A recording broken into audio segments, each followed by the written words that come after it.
Yeah, that's okay. It's all good. Hello.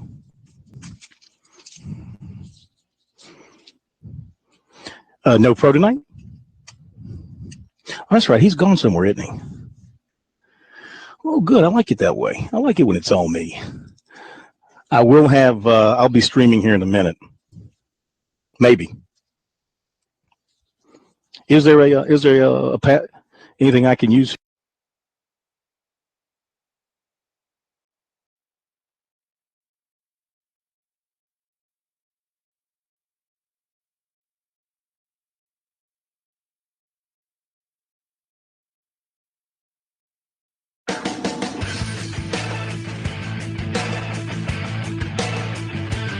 Live from Columbia, this is Sports Talk on the South Carolina Radio Network. Be a part of tonight's show. Call us at 800-956-7266 or email talkback@sportstalksc.com. Now, here are your hosts for Sports Talk, Phil Kornbluth, Kevin McCrary, and Tom Hayes. Obviously, that's going to be to our advantage going into the game, a little bit of the unknowns that we have and some of the unknowns they're going to have. So, but I thought all three guys, I think we can be very productive at that position, and we still are practicing Monday and Tuesday. We'll take Wednesday off, and we'll officially start on Vanderbilt on Thursday for our first practice, have 6 practices and a walkthrough before our first ball game. Good evening, everybody, and welcome back into Sports Talk, South Carolina Radio Network, here on a Monday afternoon, heading into the evening, and we come to you from one of the most gorgeous football spots in all of South Carolina, and I dare say in the country. We are at Paladin Stadium at Furman University. The Palmetto Pigskin Tour cracking back up on this Monday night as we sit at the foot of Paris Mountain. One of the best views in all of college football. I just don't make that up. That is an absolute fact. It's still green all around, but when fall gets here and the leaves start to turn colors, this place explodes in color. It is a beautiful, beautiful sight. And you know what? If you're not a Furman fan, if you're a fan of somebody else and you got a free weekend and Furman's playing at home, it is well worth the trouble to come watch the Paladins play. Hopefully for them, some winning football, and also just take in the scenery here at Furman University. Beautiful campus, a lot of renovations going on. The athletic facility improved 1,000% here at Paladin Stadium, and I hope the football team can live up to the improvements overall, because it's time for Furman to return to prominence. One time, the FCS powerhouse in the state obviously has been passed over now by some other schools having greater success, and Furman hoping to return to prominence at the FCS level in South Carolina and nationally. This is a team that's won a national championship and played for others, so they know what it's like to drink the champagne. The schedule is tough in the first month of the season. It'll be a real test for Coach Bruce Fowler and his team, and we will hear from him coming up at the bottom of the hour, and also a couple of the Paladins will be with us as well. You heard Will Muschamp from his conference call yesterday. The Gamecocks having a scrimmage on Saturday night, and we'll give you some details of that. We'll let you hear from him. The Gamecocks practicing today. There is no media availability. Clemson practicing until this evening. They will have some media availability later on after that practice is over, and we'll have that for you up on our website, sportstalksc.com. So that sets the stage for hearing from you tonight, as well as other things. David Shelton will be here to talk about the first Friday night in high school football around the state of South Carolina. We'll catch up with Mick Mixon, the voice of the Panthers. Panthers winning over the weekend at Tennessee in their second exhibition game. So we got a lot to talk about. The race at Bristol. It started on Saturday night and ended last night. And Major League Baseball playoff races continue as well. So much on the table. Phone number 800-956-7266. Our email talkback@sportstalksc.com, and on Twitter @SportsTalkSC. Phil Kornbluth here in Greenville. And we have nobody in the studio back in Columbia. Professor Tom Hayes is off. And K-Mac Kevin McCrary is off on some business duties with Learfield. We do have Jarmart, Jared Rogers Martin, holding things down back in the studio. Where did K-Mac go off to? Wisconsin or somewhere? Yeah, K-Mac's off in Wisconsin, and I was wondering if you were going to mention me back here in the studio. It's not all empty. Not on camera, but I'm back here. Well, I mean, when I say there's talent, we refer to there's the talent side, and then there's everything else. So when I refer to empty, I mean talent-wise, the talent is elsewhere. But we do have a skill set there behind the board, and that would be you. But yeah, we got the skill set back here, and then we got the talent up in Milwaukee for a sports huddle with all the other sports directors from Learfield Communicate affiliates, and they're just having a good merry time discussing what the future of sports will be for all of their radio networks. The future of sports. Wow. And it's in K-Mac's hands. Are you telling me the future of sports is in K-Mac's hands? As dangerous and precarious as that sounds. Yes. And, we tossed some ideas up there. You and I met with K-Mac, so new things are coming, and hopefully we'll get to see some of those brand new things. All right, the phone number, 800-956-7266. That's the phone number. Email talkback at sportstalksc.com and on Twitter at SportsTalkSC. Don't forget, you can catch the show on our website, audio feed as well as the video feed at the bottom of the page should you lose us over the airwaves for any reason. Also catch us on our stations that are streaming their programming on iHeartRadio and also on the TuneIn app. We have stations on both, so you can find us there as well. So that sets the stage for you, and we'll take phone calls as soon as they start to roll in.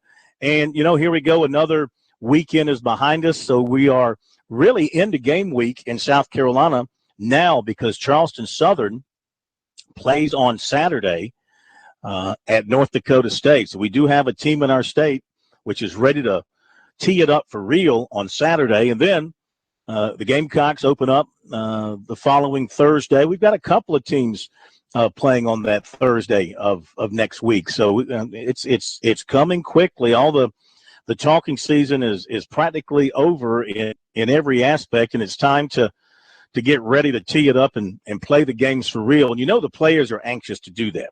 They are ready to get out there and hit somebody in a different colored uniform and improve something to their fans and to the media, answer some questions, or perhaps, depending on the performance, create more questions about themselves. Now, Muschamp, in his conference call yesterday, made it clear that he's not going to make it clear about his quarterback situation before the Vandy game. He sees it as an advantage to keep that information under wraps, whether it's going to be Perry Orth or Brandon McElwain or even Jake Bentley. Jake Bentley is still competing as well, and he said all three quarterbacks did some good things over the weekend. They had 150 snap scrimmage and got a lot of work, situational work, things of that nature. So they got a lot of good work in. Updating a few of the players that he mentioned on the conference call yesterday. Zach Bailey was out once again. He did not say why. It's been reported he's been dealing with a concussion. Expect to be back in practice this week. Daddle, Denson, and Bryant, they're out for the first game and maybe more because of injuries. Mark Way, the tight end, is now 50-50. Jordan Diggs missed a scrimmage with his shoulder. He should be back in practice this week. Trey DeRuin also missed a scrimmage. He's expected back this week. Stephon Taylor, the freshman defensive lineman, he was able to scrimmage, did a nice job, he said. Randricus Davis, a strained hamstring. He missed the last couple of days of practice last week. They hope to have him back this week. He said David Williams did a nice job running the football in the scrimmage, so that's a positive sign there. Our poll question on our website, SportsTalkSC.com, our new poll question. And by the way, the votes poured in the last half of last week. The votes poured in for our question, which was about Deshaun Watson. And would Deshaun Watson have as good a year statistically as he had last year? Would he go over 5,000 total yards again this season? We had over 2,400 votes in that poll. And It ended up with 1,700 votes exactly, 60.8% saying yes, he will surpass 5,000 yards, 736 Gamecocks. I mean, votes came in saying that he will not surpass 5,000 yards in total offense this coming season. Our current poll question, who do you want USC to start at quarterback versus Vandy? Orth, McElwain, or Bentley? You play coach. So far, it's real tight. 44% are saying go with the true freshman McElwain. 41% say go with Orth. We'll be right back. Sports Talk at Furman University.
Check. I need to.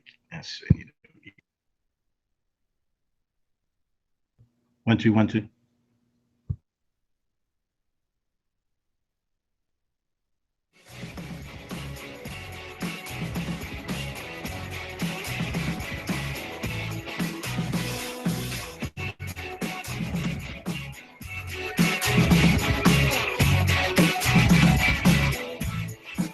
We are back at Sports Talk South Carolina Radio Network, the Palmetto Pigskin Tour tonight at Furman, tomorrow night at North Greenville, Wednesday at the Citadel, Thursday at Coastal Carolina. So we go from the mountains back to the coast this week as we hurriedly try to get through all the schools. Next Monday, it will be Wofford. And then next Tuesday, the final stop, our first stop ever at Limestone.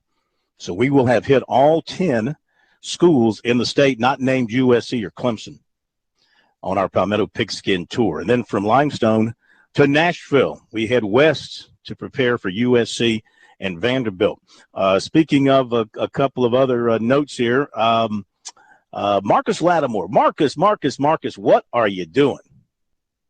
Is he sticking his toe into the political waters? Watch out for the Sharks. According to a story in the state, wants to help turn around the embattled Richland County Rec Commission. He said he's been angered by news of law enforcement investigations into alleged corruption at the commission and by allegations of sexual harassment and other improper behavior by the agency's director. And he said if an investigation reveals a need for leadership change, he would be interested in becoming its executive director. Now, obviously, I don't think this is a position that is an elected position, but it's got political ramifications written all over it. The commissioner's director, James Brown III, currently is on a voluntary leave of absence. He is denied wrongdoing. Lattimore said he likely would have to give up his role as an assistant coach at Heathwood Hall. So this would give him a chance to serve. You know what? Marcus Lattimore in a political position or running for political office one day could see it happen. The guy just wants to, because the NCAA, being what they are, won't allow him to coach at South Carolina as long as he's got his foundation. So he just wants to help people, especially young people, and give back.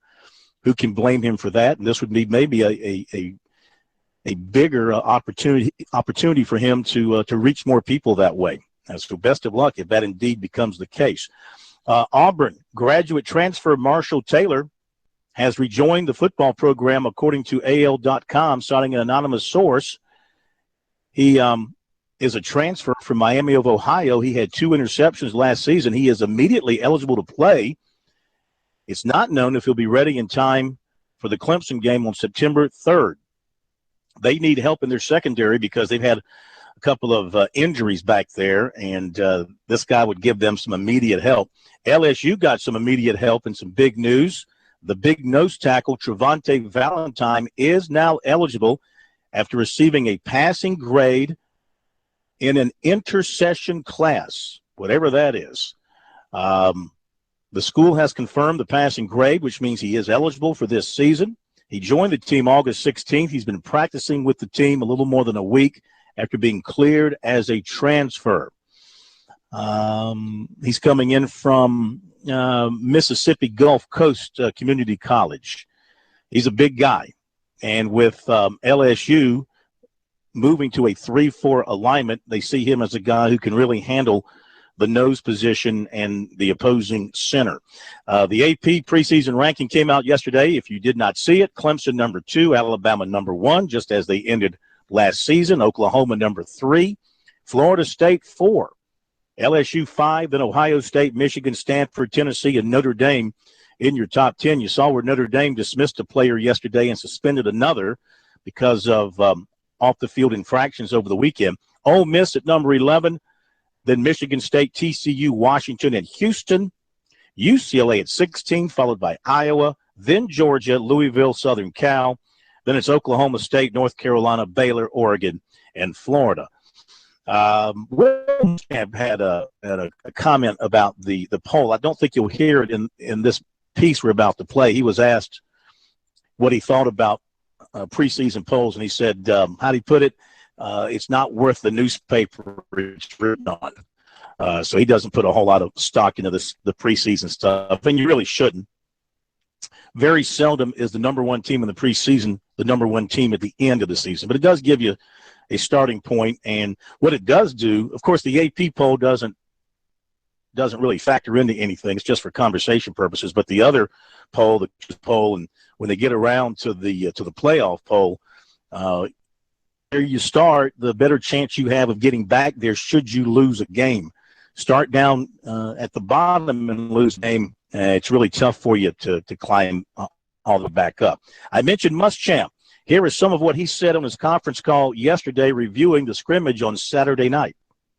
Wise, we had about 150 snaps. We had some movement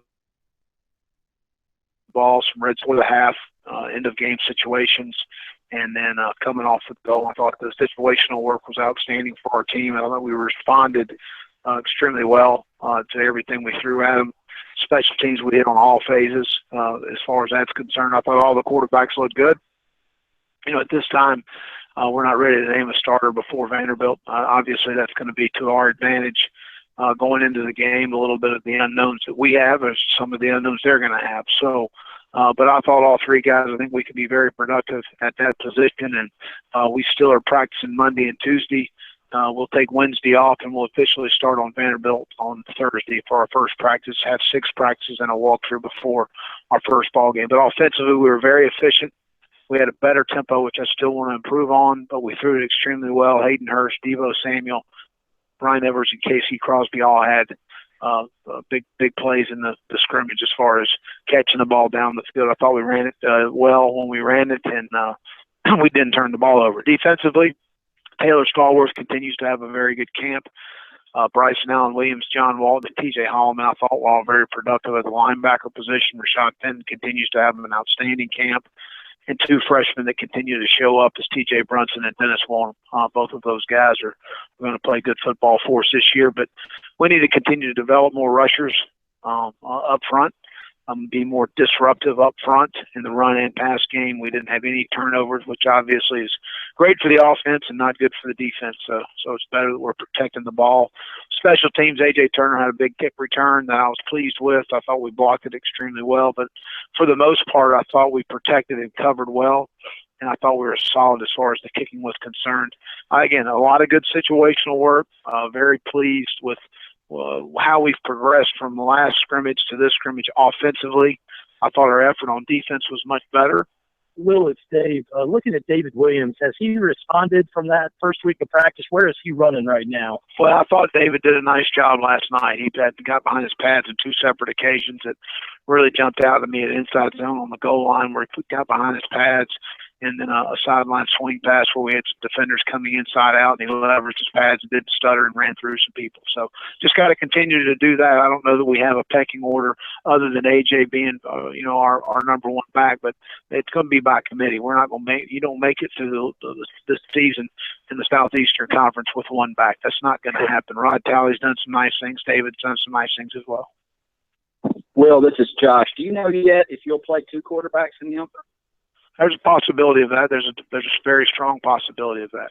And when will you guys make up your mind as to who's going to start? Is there any timetable for that? Exclusive of I do think as a staff through this weekend, this coming weekend, we'll certainly narrow that down. But again, first game of keeping things in house. Hey, Josh, if somebody had distanced themselves. As far as it's concerned, we would probably have named a starter, but honestly speaking, last night's scrimmage, there was extremely good plays made at that position by both people. And, just very pleased with their progress. As I've said before, I think that's not a position I'm overly worried about going into the season. I think we're very confident at the position, and the future of the position is outstanding here. Well,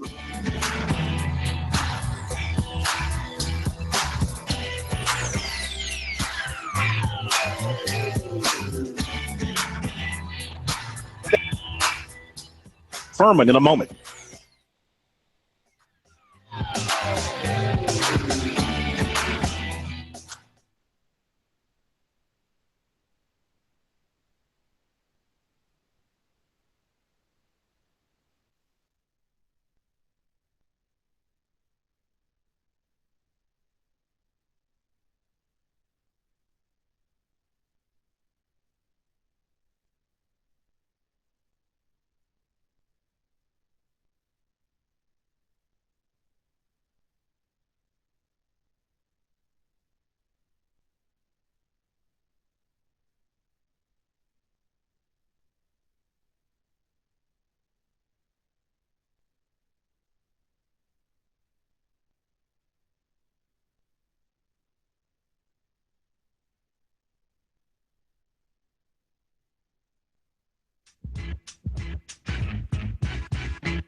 Okay, we're back. Sports Talk, South Carolina Radio Network.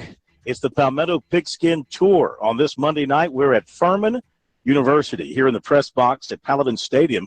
And in about 25 minutes down below us here, the Paladins are going to be practicing. So we'll get a chance to watch. And because of their schedule, we moved everything up tonight. In fact, we're going to do the players here early on, and then Coach Fowler will join us after the players because the players, they got important things to do. We're joined by tight end Duncan Fletcher, a senior out of Columbus, Georgia. And on the defensive side, we're joined by senior safety Trey Robinson out of Dorman.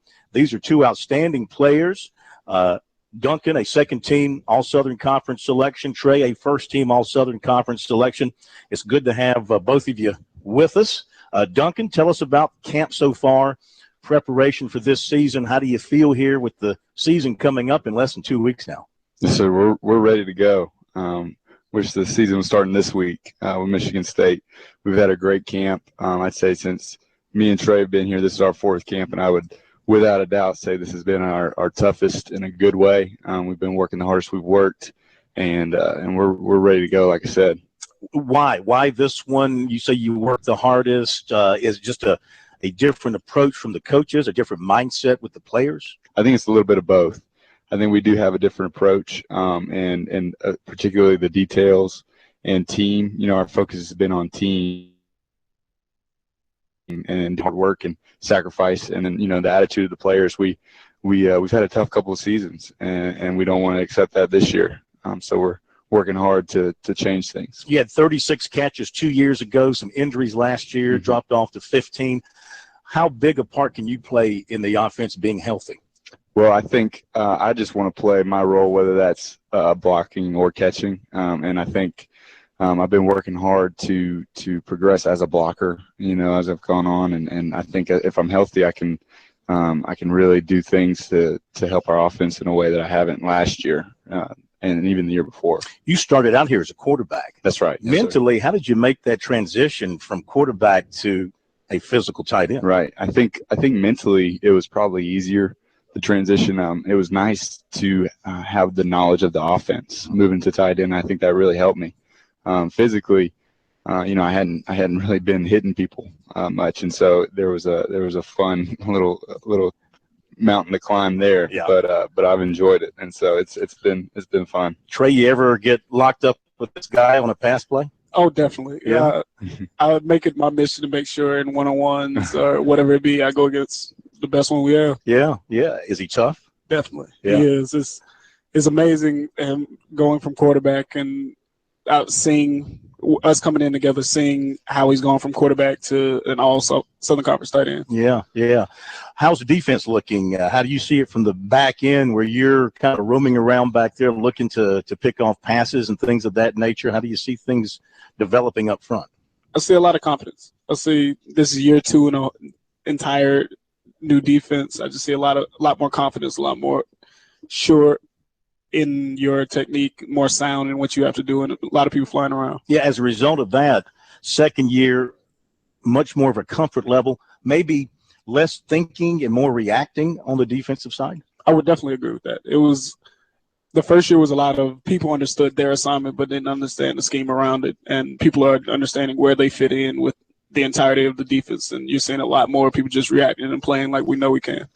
So how do you see this defense in terms of being strong against the run, being good against the pass, maybe both, or do you see a particular area outshining the other? I don't think one area outshines the other. I think we have a good, strong secondary coming back, but I also think we have a very good front seven coming back to stop the run.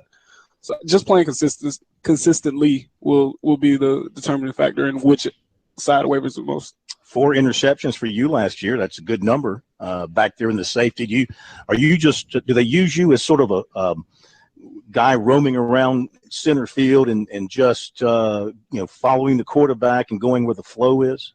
No, not really. It's all 4 of mine were within the scheme. I wasn't necessarily roaming around the field. We believe in the players are going to find you if you're in your position and you're doing what you're supposed to do. Once that play comes to you, you just have to take advantage of it and make the play. Duncan, how close is this team, you think, from what you've seen, to getting Furman back where Furman is used to being in the hunt, Southern Conference championship, and making the playoffs? This year feels a lot like my freshman year, me and Trey's freshman year, where we went into the season, ranked pretty low in the SoCon. We had a tough year the year before. But we just have an attitude, and like Trey said, a confidence, but not an arrogant confidence this year. And I think that's a little different than years past. I think we're confident, but we're also know that we have to put in the work, and so I feel good about it. I feel really, really good about it. Yeah. How about you, Trey? I definitely agree with that. There's, as we've both been saying, the confidence level is just night and day, and seeing how confident we can be and how good we can be when we're consistent, which we weren't necessarily all of last year. But there were bright spots, and we just have to lean on those and tap into what we know we can do. Duncan, on offense, of course, so much revolves around the quarterback, and you've got 2 good ones now because of the injuries to Reese. You've had to develop a second quarterback, and apparently Blazkowski's become that guy. And either one can lead this offense. That's a luxury to have 2 quarterbacks. How have they looked, and how are they kind of working with you and the other receivers? They've had a great battle all camp, all year, and even going back to the spring. Both of them are competing, and they compete in a way where they know the better one of them gets, the better the other gets, and the team benefits from that in a great way. They both have great chemistry with the receivers, with the line, and just the entire team in the locker room. So, like you said, I think it's a great thing for our team all the way around to have two great quarterbacks competing for that spot. Do you think you're going to see both rolling in and out of any particular game using two quarterbacks? I'm not sure yet. I think the coaches, they've been, continuing to let them kind of battle it out, and I'm not sure what their plans are yet. But I'm excited to see what happens, as the season starts. Trey, a tough schedule. Of course, you don't back away from anybody, I'm sure. You look forward to it. Knowing that you're going to start the year up at East Lansing against Michigan State, how has that helped you guys in the offseason with that kind of goal in mind? We got to go up to Big Ten country, play a team that was a Final Four team last year on their turf. Has the team felt the extra need to get ready for a game like that to open the season? I think there's definitely going to be a little extra energy going up to play the big boys and huge crowd. It's definitely going to be a little extra energy, but I don't think it's been a point for us. We have to be more ready to play them than we have to play Citadel or Chattanooga. Yeah. We definitely have a tough schedule, but you have to play them at some time.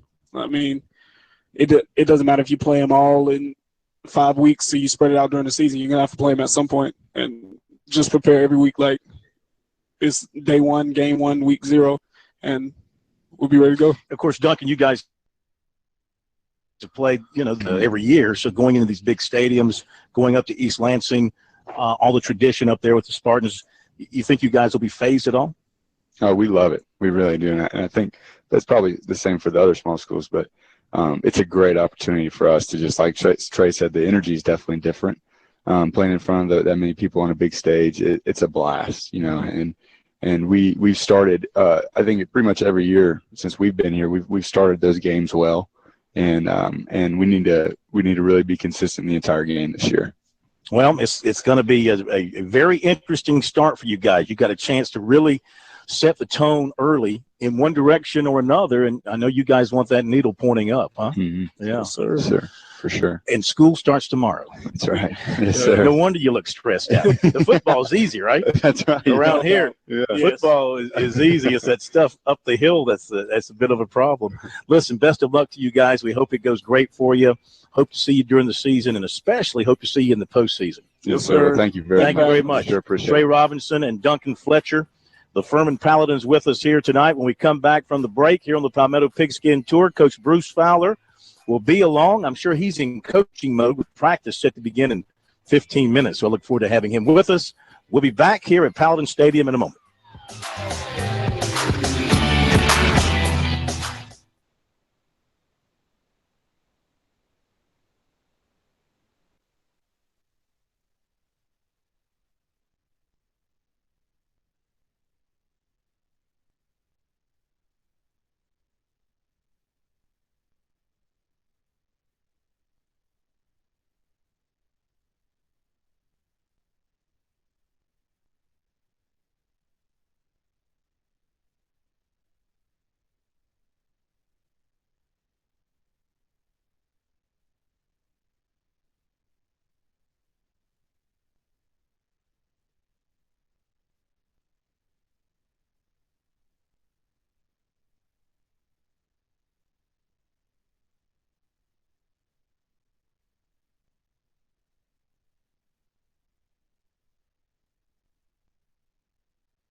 doing. A lot of people flying around. Yeah, as a result of that, second year, much more of a comfort level, the area outshining the other.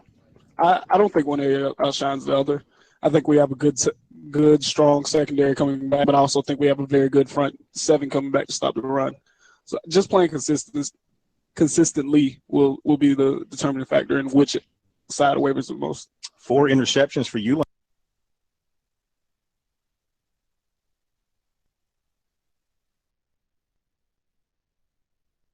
Past. I think we're, this The Hunt Southern Conference champion. this year feels a lot like my freshman year. Me and Trace.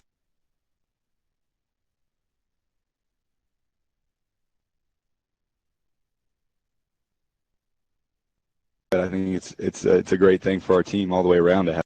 Good we can be when we're just night and day. They're really good about it. Yeah, how about you, Trey? I definitely agree with that. There's and tap into what we know we can do. Duncan, on offensive.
We are back at Sports Talk, South Carolina Radio Network. We're up at Furman University. We're at Paladin Stadium at the very bottom of Paris Mountain looking out, and it is absolutely gorgeous. Continuing on the Palmetto Pigskin Tour tonight, Coach Bruce Fowler now joining us about 10 minutes away or so from going down and running a practice. Getting ready for tonight's practice. School starts tomorrow, so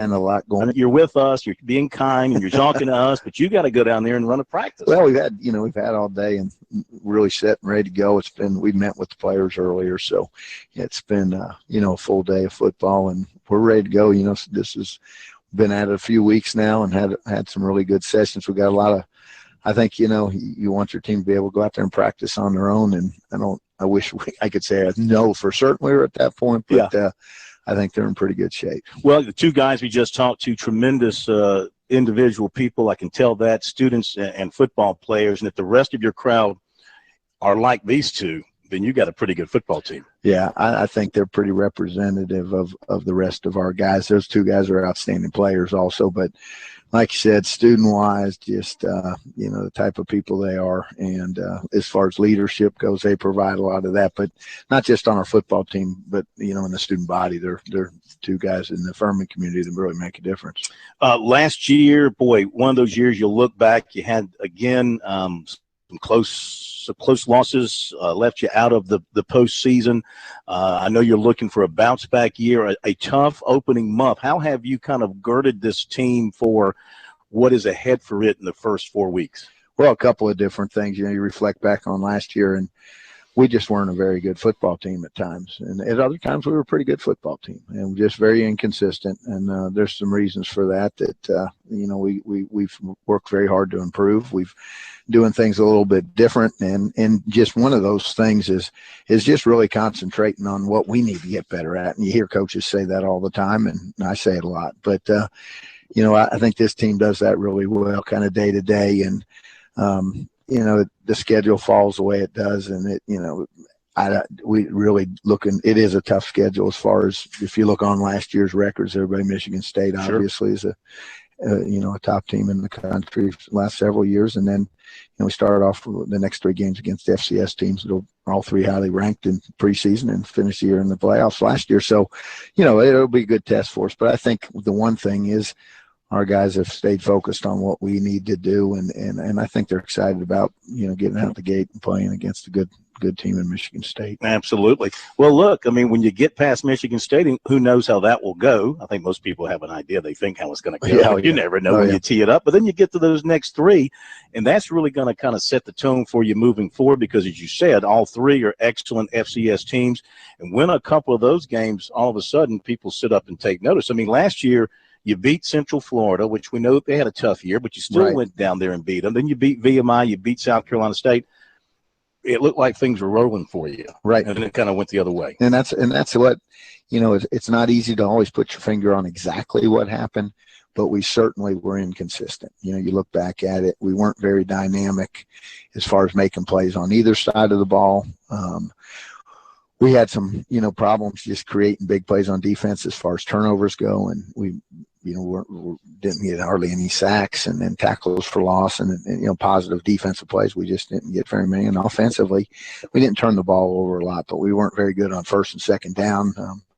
Couldn't really run the ball like we were, want to philosophically. It's, we believe that it all starts right there. It always has for us. And when we got in some tougher games, we lost some confidence, and things kind of snowballed a little bit on us. And we still came back and had a couple, late season games where we played a little bit better, but again, consistency's got to improve. Well, you do have the luxury of having two established quarterbacks, and how are you going to handle that? How healthy are the two of them? And if they can stay healthy together, what can that do for you? Yeah, I mean, I think, Phil, we're in an unbelievably good position at quarterback with two guys that have played a lot of football for us and played a lot of good football for us. They're in a really tough competition in this preseason, and they've both handled it extremely well. They're both going to be prepared to play, and they're both going to be in positions, I think, this year where they're going to be in a position to help us win football games. And obviously the quarterback gets a ton of publicity in the preseason and all that, but it's great to go into a season knowing that we have two quarterbacks with the experience that, if one goes down, you take a few snaps and he's out there, and you feel like you got a guy out there and knows what he's doing. Yeah, their numbers are remarkably similar from last year, even though Hannon got many more snaps before his injury, right? But very similar in terms of completion percentage. So you got two guys. Are they pretty equal when they're both healthy? You see them as pretty equal. They really are. They've got some differences in their abilities, and some a little bit different, but for the most part, it's just when you watch them out there, you got to you can run back to back the same pass route, and one throws it, another one throws it, and it looks like the exact same play. I mean, they just really are very similar in their knowledge of what they're doing and all those kinds of things. Obviously different people and different, have a few different skills here and there, but very similar type of guys. Are you set on who will start at Michigan State? We're still waiting to get that finally resolved, and no real time for formal announcements, but they've both been splitting reps in practice, and we're going to announce that when the time's right. All right. What's happening at the running back spot? Running back spot's been interesting for us. We've Deion Sanders, who was a returning guy for us that we were really counting on, had a great spring.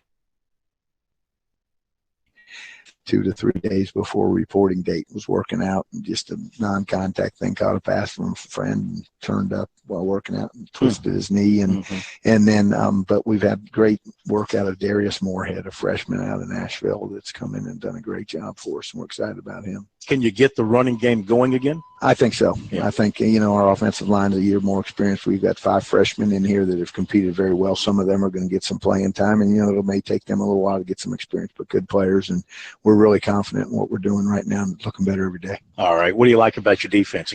Defensively, we got a great back end, I think. Trey Robinson anchors it, but Jamari Milliken at one of the corners, Akil Lenore, Nick Miller, they've all played a good bit. Thomas Brown at one of the safeties has played a good bit. Joe Farrar is a young player, strong safety that's done a great job for us. Is just starting out, but has had a great preseason, played well toward the end of last year. Carl Ryder's a returning all-conference guy in the middle. Byron Johnson, South Carolina guys really got a lot of snaps last year on the outsides, moving inside.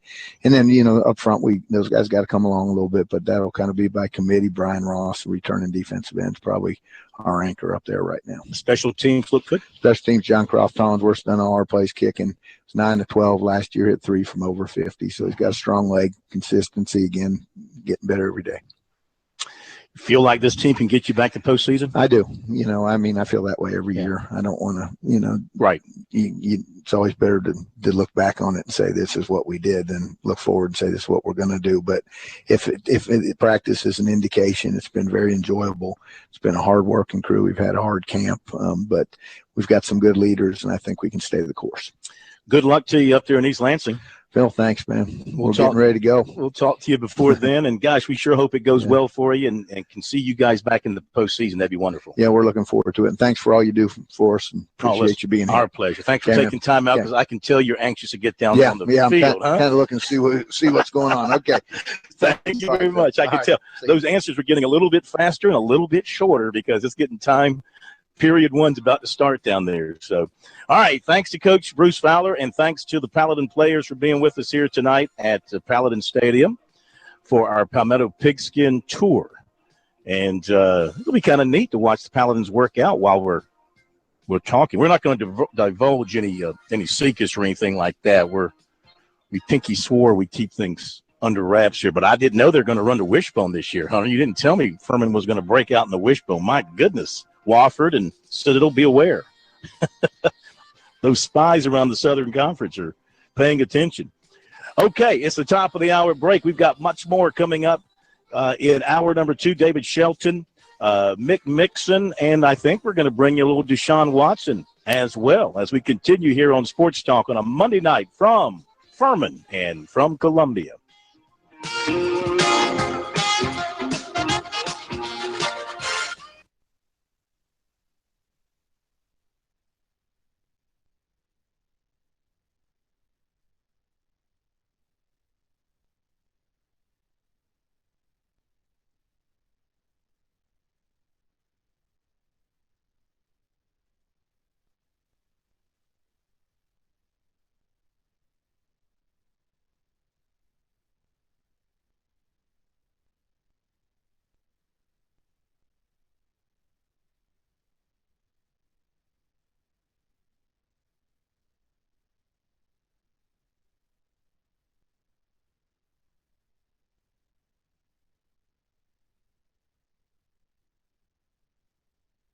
One thing is, say it a lot, but a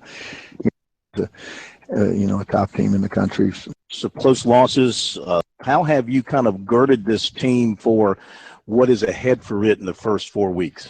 Well, a couple of different things. You reflect back on last year, and we just weren't a very good football team at times. And at other times, we were a pretty good football team and just very inconsistent. And there's some reasons for that, we've worked very hard to improve. We've doing things a little bit different. And just one of those things is just really concentrating on what we need to get better at. And you hear coaches say that all the time, and I say it a lot. But, I think this team does that really well kind of day to day. And, the schedule falls the way it does, and we really it is a tough schedule as far as if you look on last year.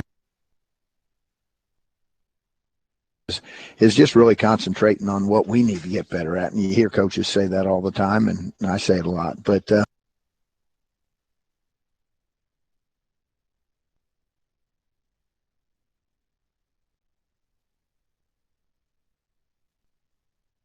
FCS teams are all 3 highly ranked in preseason, and a top team in the country.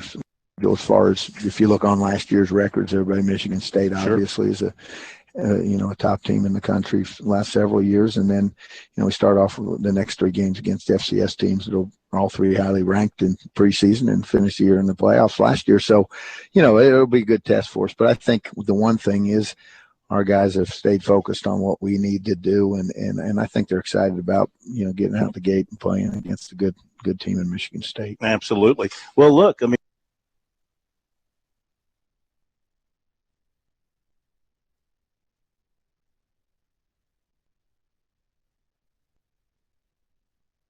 extremely well.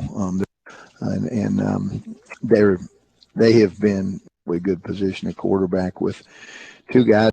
Yeah, What can that do for you? yeah. I mean, I think Phil, we're in an unbelievably Phil, we're in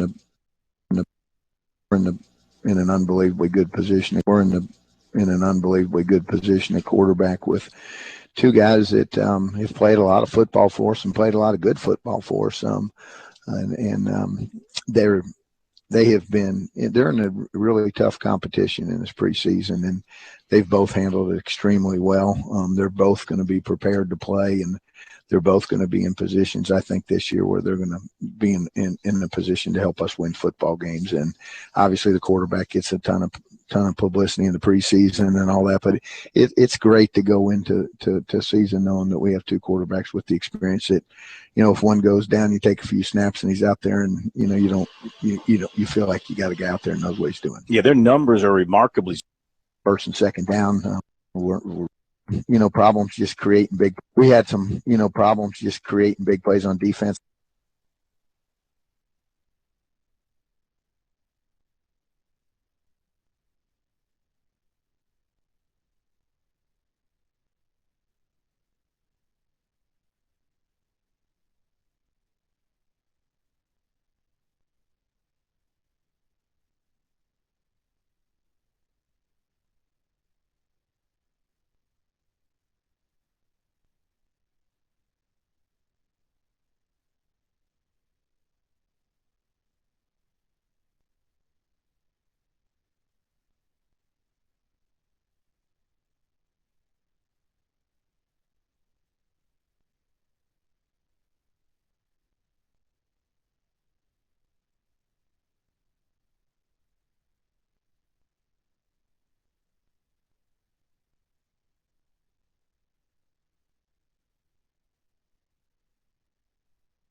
Live from Columbia, this is Sports Talk on the South Carolina Radio Network. Be a part of tonight's show. Call us at 800-956-7266 or email talkback@sportstalksc.com. Now, here are your hosts for Sports Talk, Phil Kornbluth, Kevin McCrary, and Tom Hayes.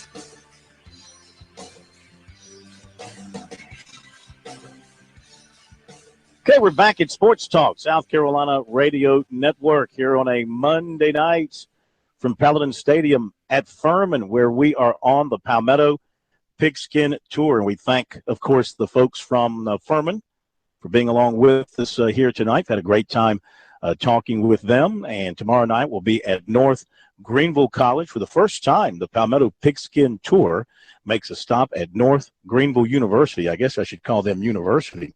Used to be college. Now they're North Greenville University. And we are brought to you by South Carolina soybean farmers and their checkoff. Learn more at scsoybeans.org. Pork powered by soy. Coming up in a few minutes, David Shelton of the High School Sports Report will be along, and we'll talk high school football from the first Friday night of the season here in South Carolina. And, man, we had some interesting scores. Dutch Fork handling Independence the way it did was certainly surprising. I was able to take in the Myrtle Beach Burns game, and that was surprising. Myrtle Beach jumped out to a 28-0 lead and won 35-19. Now, you can't judge a team by its first game, good or bad, but that Burns team, been a long time since I've seen a Burns team, and I can't say I've seen them a lot, but I've seen them in the postseason. I've seen them on television some. Long time since they have struggled on offense the way they did. They got some quarterback issues. David Shelton told me on Saturday night they lost a lot of players off their offense. We'll talk more with him about that and other games. How about Fort Dorchester? To carry on, Joyner had a huge game playing in the Irk Russell Classic there in Statesboro, Georgia. They got a nice win. Buford beating Wando, I think a little bit of a surprise maybe to some. Bluffton won a tough game on the road down in Statesboro as well, just thinking of some of the games on the top of my head. So we'll talk about that. Spartanburg beating Somerville up in Spartanburg. Big win for the Vikings to open up the season.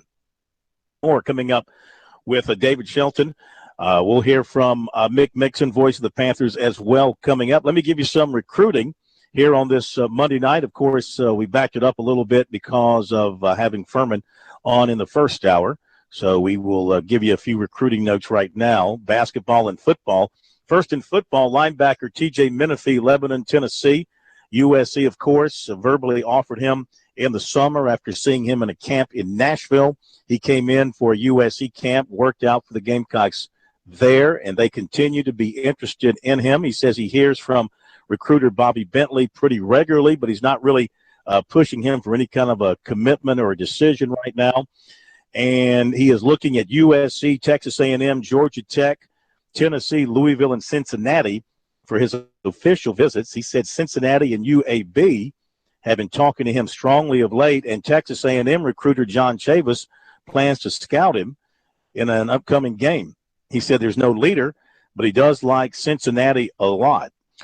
Also, on the football side of things, a USC and Clemson target, maybe more of a Clemson target than a USC target, Xavier McKinney of Roswell, Georgia. He picked up an offer from Ohio State over the weekend. Now, a basketball note. 6'9" Ejike Obina of Nigeria, a top Clemson target since back in August of 2015 when the Tigers first jumped on him, and he visited over the weekend with his host family in Ashburn, Virginia. And according to Ray Matthews, who's his host father, he and the Clemson staff did a great job showing them around and really impressing them with everything. He went to a class on Saturday. He met with the university president. They went to the first workout back in Littlejohn, the first workout the Clemson team has had in refurbished Littlejohn. He was able to go in there for that, and they said it looked awesome. This was the first of his 4 official visits. He's going to Florida September 2nd, Oklahoma September 16th, and Vanderbilt September 23rd. Virginia Tech is also in the mix for an official visit, and he said Mr. Matthews said the visit itself could not have gone any better. He said the interaction, the contacts, the building of the relationship, and also the fact that Clemson has had success here recently with players from Africa like Landry Noko and Sidi Jete, and Sidi took him aside and talked to him a good bit. So that works in Clemson's favor. Texas A&M recently received a commitment from a player at Obina's position, so Texas A&M is out. Clemson is scheduled for its in-home on September 9th, the first day coaches can go in the home. And there you go for recruiting. One other little note here in football, defensive tackle Donovan Jeter of Beaver Falls, Pennsylvania, is going to commit on October 31, Halloween. He was offered by USC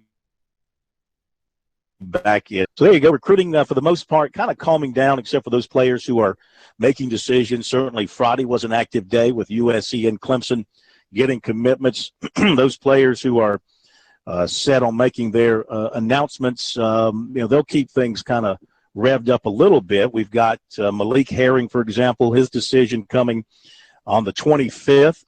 If he sticks to it, the defensive lineman from Forsyth, Georgia, with Georgia and Clemson and others involved, but the feeling is he's going to end up at Georgia.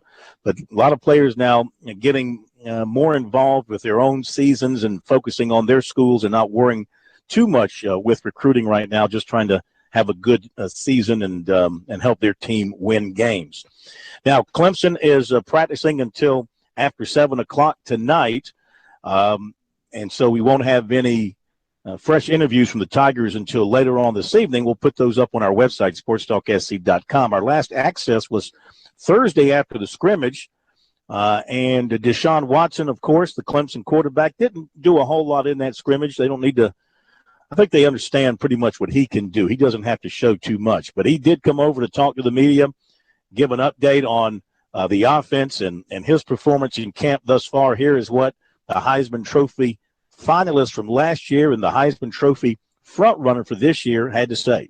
Yeah, we're all comfortable. We're still fixing some time on different plays, different new routes and stuff that we were putting in. But at the end of the day, I feel comfortable with it.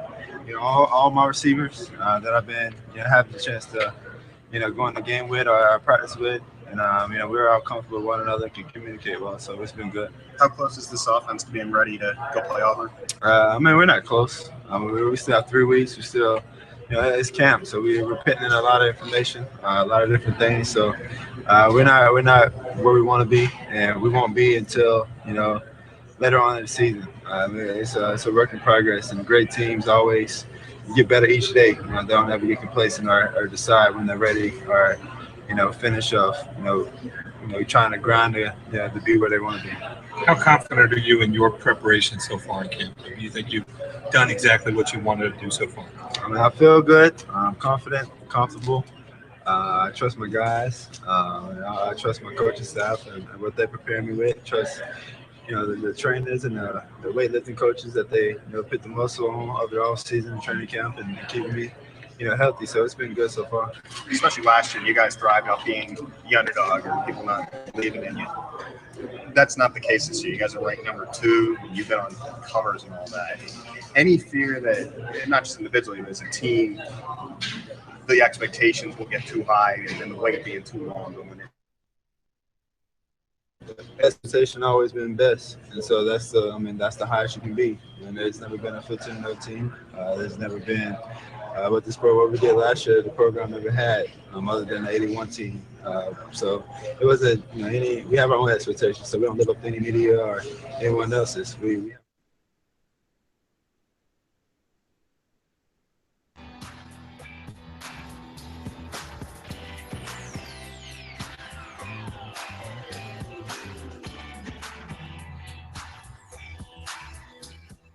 Paper looks pretty good. Can Clemson go out there and put 35, 40 points on the board in SEC territory to open the season?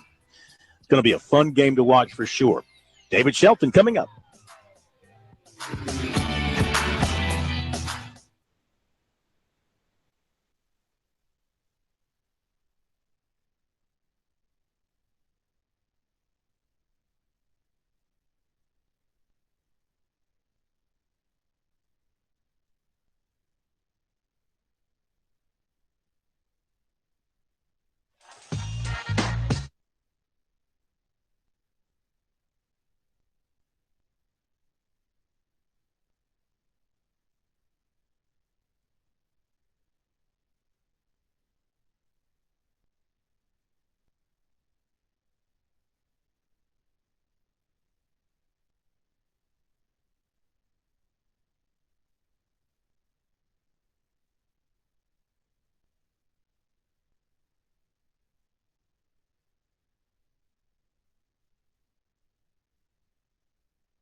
We continue Sports Talk here on a Monday night. Phil Kornblut up in Greenville, Palmetto Pigskin Tour at Paladin Stadium. Time to talk some high school football here on Sports Talk, a service of Farm Bureau Insurance. With new auto insurance rates from Farm Bureau, you could be saving a whole lot of money. Even if you've received a quote before, rates are now more competitive than ever. Get a free quote today from your local Farm Bureau insurance agent. We welcome David Shelton in from the High School Sports Report and the Charleston Post and Courier. You saw a lot of football over the weekend. What a wild weekend it was for you in some cases. What kind of stood out the most to you from what you saw and what you heard? Well, I think what stood out for me was that officials in the state of Georgia throw way too many penalty flags. But other than that, the Bluffton-Tarrant County game was the longest high school football game that was not overtime that I've ever seen in my life, and which meant the Fort Dorchester Sandy Creek game was pushed back and later, and I got home at 4 a.m. So, but other than that, I saw some good football. Saw a good Cane Bay team on Friday night, and then as you know, we track all the scores. So a lot of interesting stuff. I think Gaffney beating Hannah the way they beat them was pretty impressive. I thought South Point, beating Northwestern and handling that offense was very impressive. And it just kind of goes to prove that South Point defensively is one of those teams, one of those few teams that defensively scheme and play. They just reload. They don't ever have to rebuild on defense. They'll have their bad nights, but that was a very good offense they faced the other night, and they did a number on them, and that was pretty impressive. Yes, it was. Yes, it was. There were some really dominating defensive performances out there. How about the way Dutch Fork handled Independence? I mean, maybe 45-0 was a surprise, but not. Independence fired their coach on Monday, and so they were 4 days into. Whoa! Why'd they fire the coach on Monday? I don't know. That's what I read online. Something about he was relieved of his duties on Monday. So, wow. Unless there's two Independences in Charlotte, that's what I read online. So, yeah. But either way, I think Independence is not what it was when Tom Knotts was there. They're still a very good program, but they they didn't play well obviously Friday night, and I don't know. I think Dutch Fork is pretty good. I don't know if they're one of the elite teams in 5A this year, but they certainly may be by the end of the season. I think they're going to have some issues to work out, and they play Goose Creek next week, not this Friday, but next Friday. So that'll be an interesting test for them. And but I mean, gosh, they win 10 games every year almost automatically, so they're going to be there in the end. Yeah.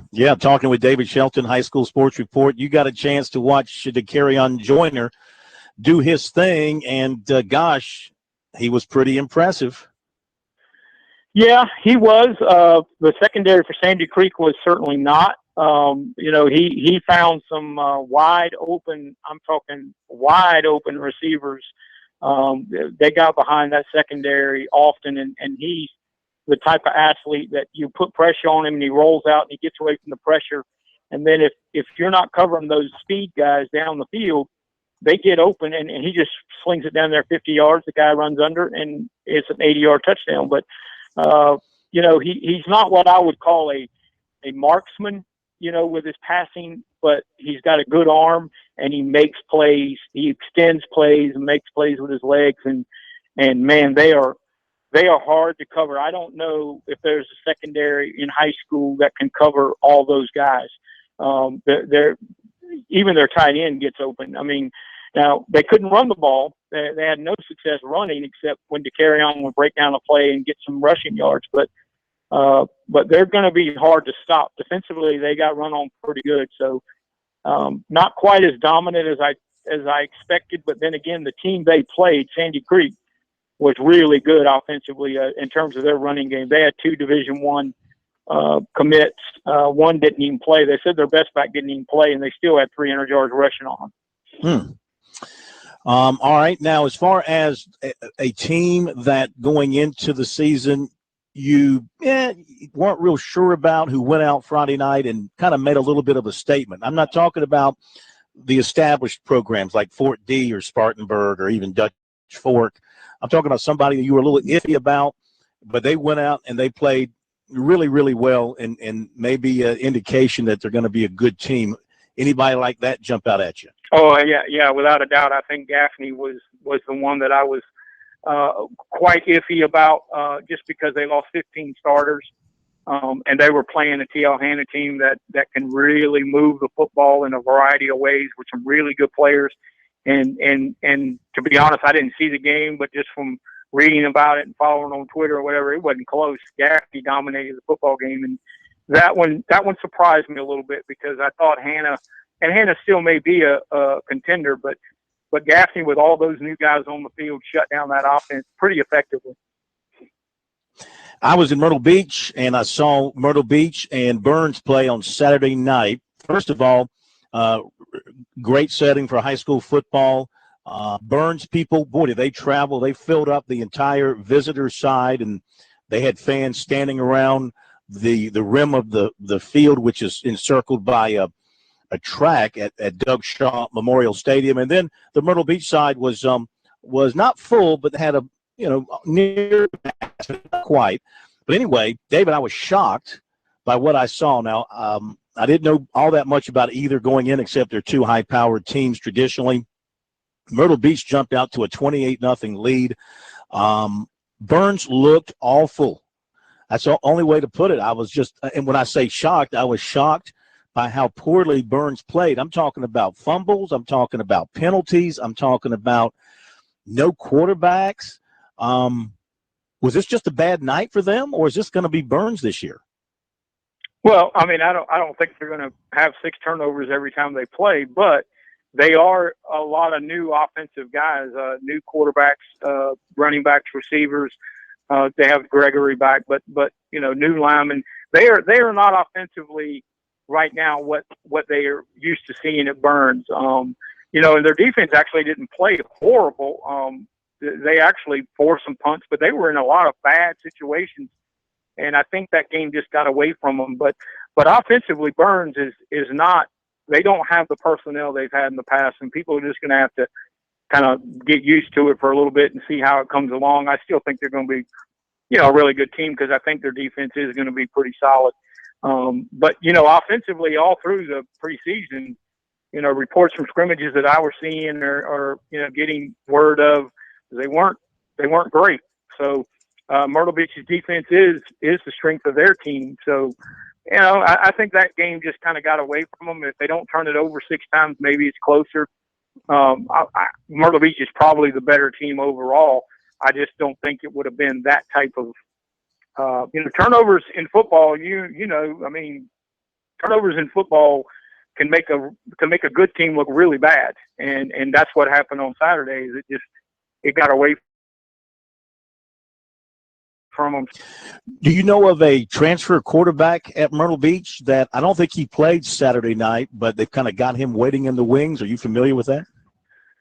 They have a freshman that is supposedly really talented, and he was in the battle. I think his name is Luke Doty.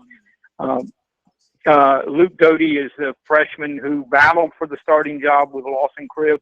Lawson's a guy that's been there for 3 years and kind of waited behind Drayton Arnold. And they thought this Doty kid, who I'm hearing is already getting offers. I think Coastal Carolina already offered him. But if they've got a transfer other than that, I don't know who it is. I know York last week, their quarterback transferred to Dillon. So that's an interesting dynamic in itself. He didn't play Friday night, but I think he will be the quarterback of the future. Okay, David, we thank you, man. Great job as always. Folks can read David's stuff at the highschoolsportsreport.com as well as the postandcourier.com. We'll talk to you Friday, David. Have a great week. Okay, man. Take care. We appreciate it. David Shelton here on Sports Talk. Be right back.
right, we continue with our previews, SEC and ACC teams. How about a look at Texas A&M? Here's Carson.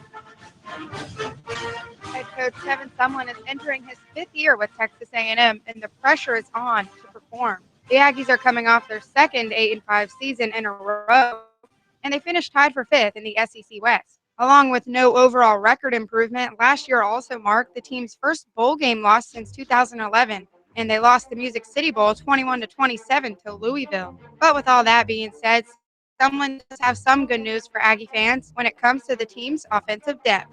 Offensively, like we came through spring football. We've got great talent at the wide receiver position. Everybody knows that. For the first time, we had 5 running backs in the spring. Anybody saw our spring game saw we played a bunch. But we'll continue down that road with what we want to do. Sophomore wide receiver Christian Kirk had an 1,000-yard season last year with 7 touchdowns, and Josh Reynolds came pretty close to that with 907 yards and 5 touchdowns of his own. Both players will be returning this year, so it's safe to say the Aggies will look good at the wide receiver position, but their leading rusher, Traw Carson, will not return. Last season, Carson rushed for 1,200 yards. And this might pose a couple of problems for the Aggies because, according to Coach Sumlin, the key to the team's success this season will depend on the run game. I don't think it's any secret for us to be the team that we want to be, the team that we need to be, the team that we can be. We got to run the ball better. Even though we had a 1,200-yard rusher, we've got to be able to run it a little bit more when we need to run it. Whether that means we got to have a 2,000-yard rusher to do it, I don't know that that's the case. I think we've got enough talent to maybe rotate those guys and get to some substantial number there, and we've got to get better at stopping the run. As for the starting quarterback spot, it came down to junior Jake Cubanak and graduate transfer Trevor Knight from Oklahoma. Usually Sumlin waits until training camp to name, but this year he was certain that Knight was the guy by April. Somebody asked me a question earlier, what was the decision of naming him the starter after spring football? It was pretty simple. He earned it, and by earning that, he's which is the locker room and leadership part every day. Knight transferred to Texas A&M in January, so he did get a chance to play in this. But a pretty impressive performance, throwing 25 of 36 passes for 282 yards. And if his name sounds familiar, it's because he's best known at Oklahoma as the 2014 Sugar Bowl MVP after he led the team to a 45-31 upset victory over Alabama when he was just a redshirt freshman. He did suffer some injuries his sophomore season and lost out on the starting role with the Sooners in 2015. But rest assured, Aggie fans, Sumlin and the rest of the staff love his work ethic and believe he has the potential to lift the Aggies' offense. As for the rest of the squad, 12 starters will return as Texas A&M kicks off its season at home against UCLA on September 3rd. For Sports Talk, I'm Carson Mason. All right, Carson Nova, thank you very much. Texas A&M, a little bit of a hot seat situation there. Trevor Knight in at quarterback, making the transfer. And, he's a quality quarterback. He's got experience. He's got history in big-time football. Will it work for him at Texas A&M? They've had some issues there. There's no doubt about it that Sumlin has lost a little bit of control maybe. The coaches in that session with the women and things that they did, and then you had the transfer quarterbacks and one of his assistants going nuts on Twitter and this kind of stuff. I don't think they fired any of those assistants. They have punished them in some form or fashion. Usually it's the players you have issues with, not the assistants. That's the last thing you expect to have a problem with is with your assistant coaches. But they've had that at Texas A&M. It's really amazing turn. I mean, a few years ago, nobody hotter in football than Kevin Sumlin. We're talking, once he won big at Houston and he goes to Texas A&M, he got Johnny Manziel, and you're talking about this guy going to the NFL, not Manziel. We're talking about the coach or going anywhere in college, and now he's clinging. He is definitely clinging to his job in College Station, new athletic director, change over there with Eric Hyman. And, that's Now, South Carolina went out there last year and played. They had the ball in the fourth quarter. The Gamecocks did, with a chance to tie. They just didn't have good field position. I remember I was on the field for that last possession. They were backed up after getting the ball, and the first down play kind of set them back, if I remember correctly. They just couldn't get a drive going, but to their credit, that South Carolina team, of course, we all know, had their issues, and they went out to College Station and to a pulp when you looked at the talent. Yeah, they started out at their own 20 after a 50-yard punt, went for a touchback, started at their own 20. Then they had a sack and then another sack. That's right, back-to-back sacks, then an incomplete pass, and then an interception on the last play. So for them, and then A&M took a knee. But South Carolina gave them quite a battle out there. But that quarterback, Kyler Murray, see, this is Kyler Murray. And I hate to say this because Deshaun Watson will get mad at me, but what an athlete. I mean, this is a guy with incredible speed at quarterback at Texas A&M, and that's what they used him for primarily, was his rushing ability, but he's gone. He was one of those two standout quarterbacks to depart. He was 20 of 28 for 223 yards passing against the Gamecocks, and he rushed for 156 yards. It's amazing that they weren't as good last year with the talent they had. It was amazing that things, turned out for them. They were, after beating the Gamecocks, they were 6-2 and 3-2 in the league. But this offseason has been one of turmoil for Texas A&M, and Kevin Sumlin definitely one of those that the people are going to be watching, not so much to see him succeed.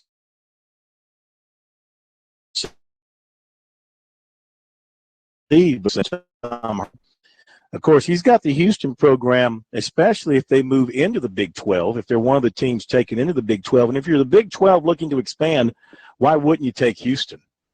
Actually, if you bring in the right schools with who they've got in there right now, you could really get back to half that league being a Texas league, which would be great in the state of Texas. Imagine taking that league and splitting it up and having Houston and Baylor and, well, you can't have A&M, TCU, you get SMU back in there. You could have a really strong division of just Texas schools there, with Texas A&M, not being in the league any longer. I could see that happening. But the point is Herman would certainly, if something happens with someone at A&M, you could see Tom Herman certainly be the number one guy on the radar there to get that position, if that were to come to pass. But someone's got a chance this year to save himself. And I think he feels like, with his new quarterback, a guy that's experienced, a guy that has been through the wars at Oklahoma, that gives them a great starting opportunity there at quarterback. They don't have to break in somebody, totally brand new and start from scratch there. So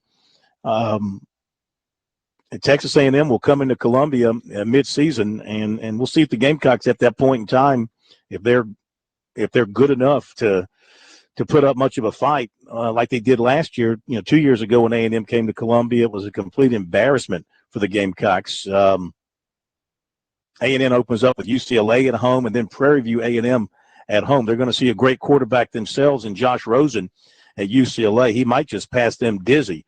Then they go to Auburn. They play Arkansas in Arlington, Texas. Then they come to Columbia. So then they get Tennessee, and then they go to Alabama. I would think that, I'll give them the benefit of the doubt. I could see them getting off to a 3-0 start. And then playing Arkansas in Arlington. Arkansas is going to be pretty good. So I could see them either coming to Columbia 4-0 and riding real high, or maybe coming in 3-1 off a loss to Arkansas. All right, we'll be back. Some Panther talk on a Monday night with Mick coming up.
Okay, Monday night here on Sports Talk, the Palmetto Pigskin Tour on the road at Furman University. Here for the tour stop with the Paladins. I've enjoyed talking with Coach Fowler and the players. We're watching the Paladins down on the field beneath us here at Paladin Stadium go through their practice in full pads tonight as they're getting ready for Michigan State. Let's welcome into the program here for our Monday night NFL visit, the voice of the Carolina Panthers, Mick Mixon, just back from Music City. A great place to visit, my friends. You have a good time? Well, I guess so, Corn, but you know my life is G-rated, approved for all audiences. So I ended up just going barely out of the hotel, found a little dirtball Mexican place, had a shrimp cocktail, Mexican style. That was good, but good step forward for the Panthers, though, I think, Corn. Some improvements in preseason game number 2 in areas that the coaching staff wanted to see. And then just as an aside, I know this is tangential, but you being at Furman, the state of South Carolina is so fortunate, this region is so fortunate to have your show. A lot of shows never venture out. They just rack it up in the studio. But that you go places and do things says a lot about you. Well, listen, my friend, thank you very much. And you and I shared a lot of ideas back in the day, and this is one thing, of course, we used to always talk about doing. And then you left us behind in the dirt to move up to the big league of the Shield, the NFL. But thanks for your kind words. Now back to the Panthers. About 400 yards of offense. Played well early. 10. You know, in exhibition games, preseason games, especially now, you're starting to get some of the regulars in to score 10 first-quarter points and look good on offense with your frontline guys. Newton, 162 yards, 8 for 12 passing. The coaching staff had to be real happy about that. Yeah, great words, Corn. No team ever aspires to start slowly. Everybody wants to start quickly, but it can be elusive. And the Panthers did start very fast on both sides of the ball. That was good for the coaches to see. Also, the run fits were much better against this Tennessee Titan running game that has been revamped. It's a gap-style running attack. They've gone away from some of the zone stretch cutback that they had run, and it's just lead pipe football. And the Panthers fitted it up in there against the run pretty well. All right, hang on a second, Mick. We'll get back to you in just a moment. Talking with Mick Mixon, voice of the Panthers. I want to remind you that whether you are a Panthers fan or a fan of USC, Clemson, any of the schools in the state, everyone in South Carolina can agree on Founders Federal Credit Union. They have a convenient location on USC's campus at the Russell House. Their new location, Highway 93 in Clemson, is now open. Founders is a sure fan favorite. Visit relaxjoinfounders.com to see if you qualify for membership. Founders Federal Credit Union, federally insured by NCUA. All right, did you come away from the game in pretty good shape health-wise? Pretty decent. 2 tight ends, the starting tights, didn't play. Greg Olson and Ed Dixon. That gave the Panthers a chance to look at Scott Simonson, Bo Sandlin at tight end. Let me see. I think by and large, though, Phil, it was pretty good. I mean, it's things can turn poorly any time, but I think the Panthers will rock and roll here into preseason game number 3 this week against New England in pretty good shape. Yeah, absolutely. Let's talk about a couple of guys from the state and how they're looking in camp. Mike Tolbert got a couple of carries for 6 yards in the game, and Demir Bird, 3 catches for 36 yards. What'd you think of their performances? And is Demir, would you consider him a lock for making the 53? He's close. I try not to coach the team from the press box. I find that that helps job security. But Demir Bird is right there at it. I mean, and mainly because of his – not that he's not a great receiver. The Panthers looking for that slot receiver. But you got Ted Ginn, you've got Philly Brown.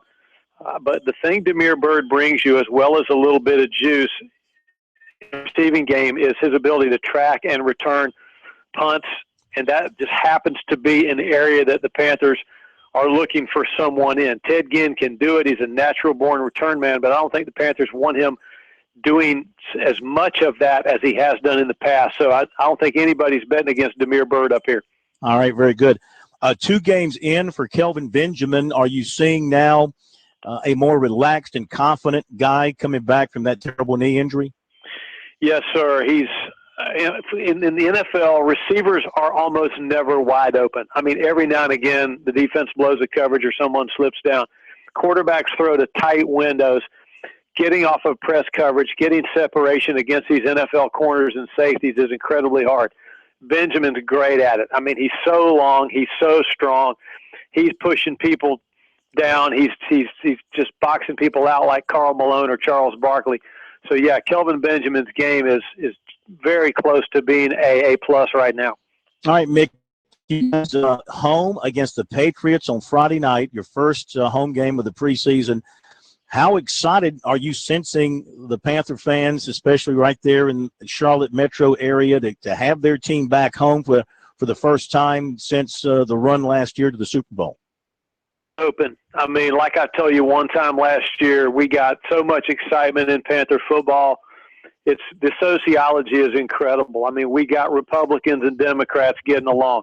We got young, old, black, white, Jew, Gentile, rich, poor. It doesn't matter. It's just this incredible, exciting melting pot of football here in the Southeast. Yes, ain't no doubt about it. You get behind your team, nothing else really matters. Do you think from talking to the coaches and in preparation for this game that you'll see much Tom Brady from the Patriots? Don't think so. Looks to me like he's got to mix in a little bit of dietary fat, or he's not going to be able to play at all, being as thin as he is. But no, I'm just kidding. I'm sure he'll be fine. But Jimmy Garoppolo they're a system team, Corn. They plug players into Bill Belichick's system, and Garoppolo looks like a cut above it. He's played well against the Panthers in the past. Yeah. And you guys, this is game 3. You think this is the game you'll see most of the regulars get their most extensive playing time, and then you really kind of shut it down for that last game and keep everybody healthy for the opener? Exactly. This is it. This is the preseason game where it most closely approximates a regular season game. The Panthers will game plan for this game. They'll study New England. They'll work off of a script. They'll play the regulars into the third quarter so that they can get a feel for getting oiled up again to start a second half. Of course, next week we'll be telling you that this fourth game is really the game. Yeah. But for right now, this one's the one that's it. All right, Mick. Listen, man, as always, we appreciate it. Have a great week, and we'll catch you next week. You too, my friend. Say hello to all the purple. You got it. Mick Mixon, the voice of the Panthers. From Sports Talk, it's the Panthers and the Patriots Friday night, America Stadium. Then one more preseason game for the Panthers. That's against the Steelers at home. Then they open up for real September 8th, Sunday night at Denver. At Denver, 8:30, September 8th. Looking forward to the start of the NFL season. I don't pay much attention to the preseason except for injuries. You just hope and pray for your favorite team. You just hope that you don't see anybody get hurt, but you don't want to see a frontline guy like Kelvin Benjamin did last year going down in the preseason. Jordy Nelson's injury for the Packers last year single-handedly ruined that team. It took away really any down-the-field offensive attack that they had for much of the season until some other receivers developed. And even then we had a chance until a terrible fate befell us in overtime in Arizona the week after I was there. Anyway, am I over it yet? Never get over a Packer playoff loss.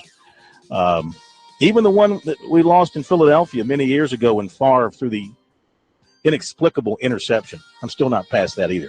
Anyway, that'll do it. Thanks to Hunter Reed, our good friends SID here at Furman. Thanks to the Paladins for being with us. Thanks to Jar Marks back in the studio. Tomorrow night from North Greenville University, just up the road, a little bit more in the mountains. Looking forward to that. We'll see you then.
it's a noticeable delay.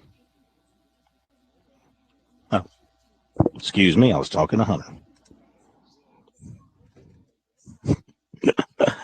I don't have that much. In fact, I got pretty boring stuff here. This will definitely be under 50 seconds, no problem. All right, here we go in 3, 2, 1.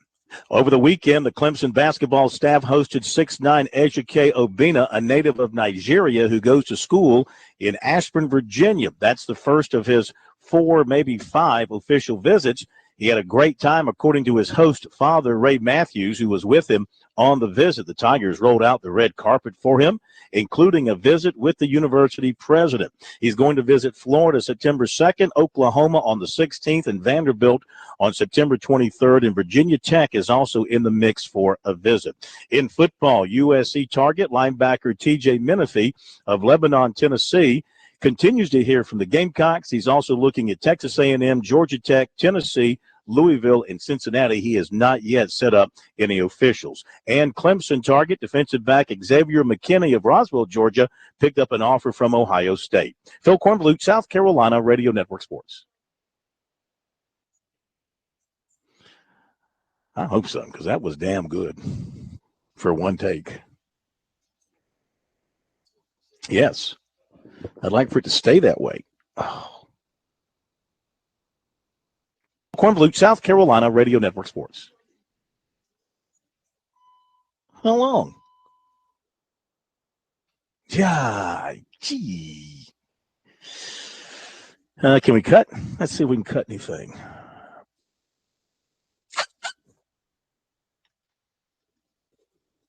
Well, I guess the only thing that cuts that McKinney piece.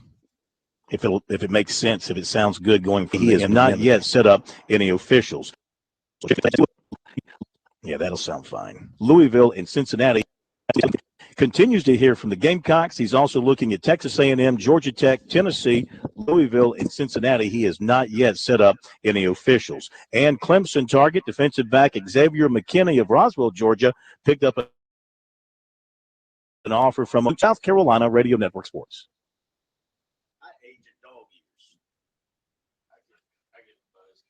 Yeah, you look the same. You still look like Rick Covington's